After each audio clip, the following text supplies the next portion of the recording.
This is Gabriella Hoffman, award-winning outdoor writer, town hall columnist, media strategist, and host of the District of Conservation podcast.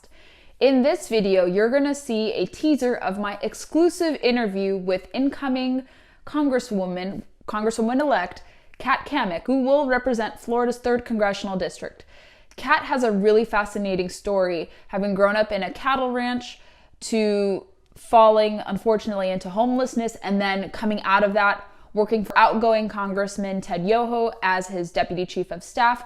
She talked about what led her to run for office this year, how she bested a slew of different opponents in the Republican primary, why her message resonated with the constituents that she will soon represent, how she wants to advance a principled conservation perspective in Congress, why she calls herself a conservative conservationist, and how she wants to advance those issues, and other subjects she is passionate about, like rural broadband and homeland security issues.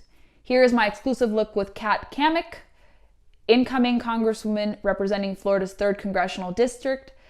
Stay tuned for the full-length video that will be out on Thursday around 8 or 9 Eastern time. As you said, I came out of the largest primary field in the state of Florida, a 10-way primary. Originally started as a 12-person primary, and by the time it was all said and done, there was 10 of us left. So it definitely was a rough and tumble primary, I'll say.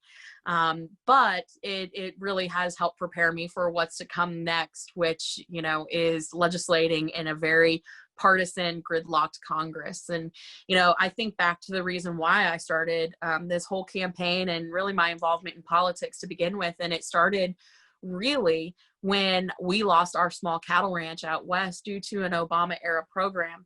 And it wasn't a program that any of us joined or signed up for. It was Obama's signature housing initiative, the HAMP program, in which any bank could take advantage of this legislation and would receive a tax credit for any home loan that they just, quote, couldn't save. And so millions of homeowners across the country lost their homes under this program, really through no fault of their own.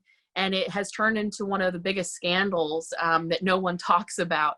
There have been class action lawsuits and just another failure of big government, this one size fits all approach that big government tends to have across the board on all topics and all issues.